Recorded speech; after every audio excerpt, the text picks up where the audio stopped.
Assalamualaikum warahmatullahi wabarakatuh. Para sahabat syiar muslim yang dirahmati Allah subhanahu wa ta'ala. Salah seorang waliullah yang terkenal, Eramat Syekhona Muhammad Khalil Bangkalan Madura suatu kali menunaikan ibadah haji.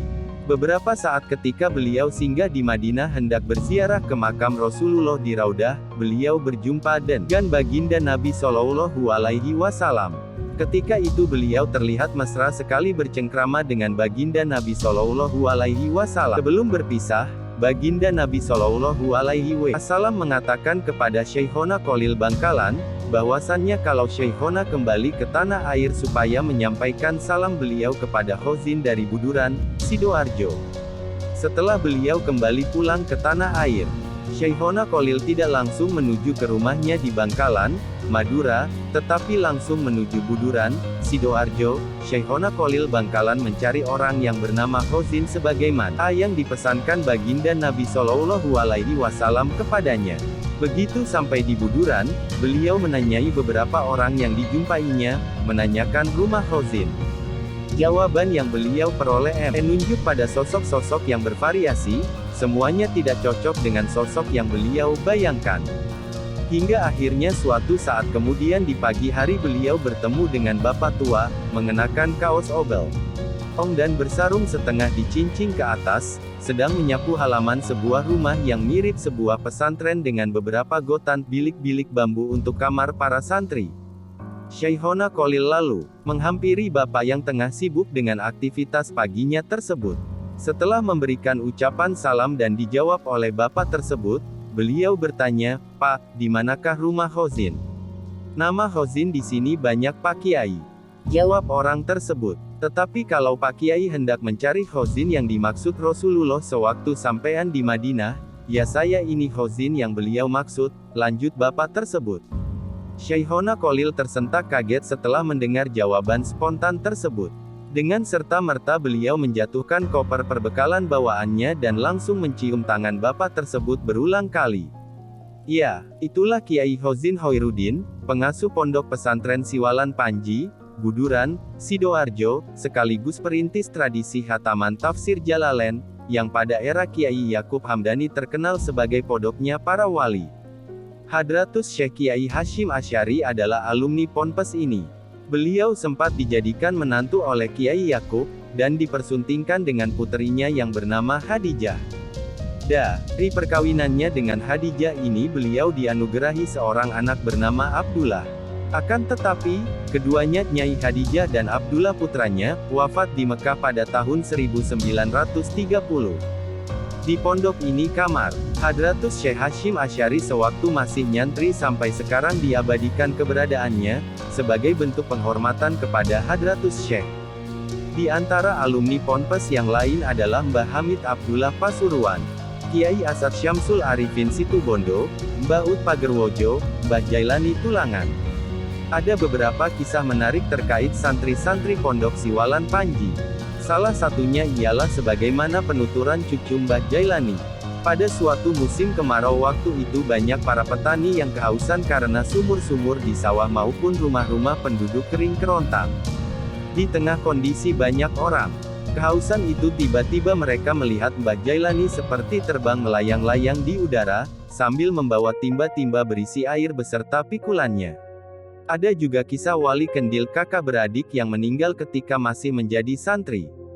Sang adik ahli mutola'ah atau meneliti kitab-kitab, sedangkan sang kakak ahli riyadoh tirakat atau mengambil jalan hidup penuh keprihatinan. Pada suatu hari sang kakak ingin mendidik adiknya agar bisa berlaku tenggang rasa. Dimarahilah adiknya yang tengah menanak nasi di dapur dengan alasan tidak menghormati kakaknya yang sedang berpuasa. Ditendangnya bejana yang terbuat dari tanah, yang digunakan untuk menanak nasi itu hingga pecah berantakan. Melihat itu si adik diam sambil mengambil serpihan-serpihan kendil yang pecah berantakan itu. Elkannya lagi potongan serpihan itu dengan ludahnya hingga kembali utuh seperti sedia kala. Konon hingga ketika keduanya meninggal, makam adiknya tidak mau berjejer berdampingan dengan kakaknya, Setia. Hari makam adiknya bergeser maju bahkan konon sampai menembus pagar batas makam, dan pada akhirnya oleh Kiai Yakub, makam santrinya itu diperingatkan agar cukup sampai di situ saja agar makamnya jangan bergeser lagi. Hingga sekarang makam keduanya yang awalnya berjejer sudah tidak lagi seperti kali pertama dimakamkan, makam adiknya lebih maju ke depan melewati batas nisan kakaknya. Kiai Khalil Bangkalan sendiri akhirnya nyantri, berguru kepada Kiai Khozin, sehingga termasuk alumni Pondok Siwalan Panji. Pondok Siwalan Panji ini berdiri sekitar tahun 1787 oleh Kiai Hamdani. Menurut Gus Rohim almarhum, pemangku Pondok Hamdaniyah yang juga generasi ketujuh dari Mbah Hamdani, ketika tanah Siwalan Panji masih berupa tanah rawa, Mbah Hamdani meminta kepada Allah agar tanah rawa ini diangkat ke permukaan untuk dijadikan sebagai kawasan syiar Islam waktu itu. Ketika itu Mbah Hamdani meminta pertolongan kepada Allah, tidak berselang lama tanah yang sebelumnya rawa tiba-tiba terangkat dan menjadi daratan, cerita Gus Rohim. Tidak hanya itu, pada awal-awal pengerjaan pondok kayu bangunan pondok yang didatangkan dari Cepu melalui jalur laut tiba-tiba pecah dan berserakan. Namun karena pertolongan Allah, kayu-kayu yang semula berpencar ini bergerak sendiri melalui sungai menuju ke arah sungai di seberang kawasan pondok. Ada satu kayu yang tersangkut di kawasan Kediri dan sekarang disebut menjadi kayu Cagak Panji, cerita Gus Rohim. Dijuluki pondoknya para wali karena setiap tahun alumni yang keluar, beberapa di antara mereka sudah mempunyai karomah-karomah yang luar biasa ketika masih menjadi santri. Konon dari beberapa riwayat yang dikumpulkan, di Pondok Panji atau Siwalan Panji inilah kitab tafsir Jalalain pertama kalinya dibaca secara klasikal pada tahun 1789 Masehi. Sistem pendidikan ala madrasah diniyah juga sudah ada pada waktu itu, hanya saja formatnya tidak seperti sekarang yang tersusun sistematis dan terencana. Pembaharuan sistem pendidikan pondok pesantren secara klasikal dengan kurikulum yang sistematik, diinisiasi oleh Gus Wahid, Kiai Haji Abdul Wahid Hashim, pahlawan pergerakan nasional atau Ayah Gus Dur pada akhir 1930-an. Semenjak itu Syekhona Khalil Bangkalan selalu mewanti-wanti agar santri beliau yang pulang ke kampung halaman, agar tabarukan dulu di Pondok Panji yang diasuh Kiai Khozin ketika itu sebagai bentuk ketaksiman Syekhona Khalil kepada Kiai Khozin.